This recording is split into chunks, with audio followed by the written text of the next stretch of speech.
এই রাষ্ট্র সরকার, মালিক, প্রশাসন, চাঁদাবাজ দালালদের দ্বারাই অত্যাচার সহ্য করে এসেছি। এখন আমাদের নির্যাতনের মাত্রা দিন দিন বেড়েই চলেছে। আমরা পাচ্ছি শুধু শাসন, শোষণ, নিপীড়ন, নির্যাতন, অন্যায়, অত্যাচার। আমাদের অধিকার বলতে কিছু নেই। আমরা শ্রমিকরা কাজ টাকা ভোর থেকে গভীর রাত পর্যন্ত কাজ করেও অন্ন, বস্ত্র, বাসস্থান, শিক্ষা, চিকিৎসার নিশ্চয়তা বিধান করতে পারি না বিধেই আজ আমাদের এই আন্দোলন। আমরা আজ আমাদের ইনকামের টাকায় মালিকরা নিয়ে নেয়। আমরা যাই রোজগার করি সব মালিকরা নিয়ে নেয়।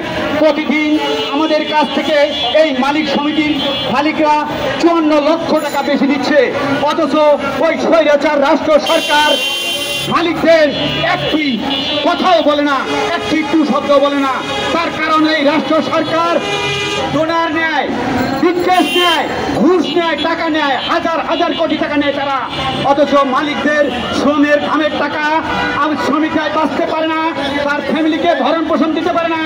আমাদের সিএনজি চালকদের ভাইদের ভিতরে ঋণের জর্জরিত, প্রতি ঘরে ঘরে ঋণের জাল, কিস্তি এবং পরিবারে কলহ, দ্বন্দ্ব ঝগড়া ফাসাদ লেগেই আছে।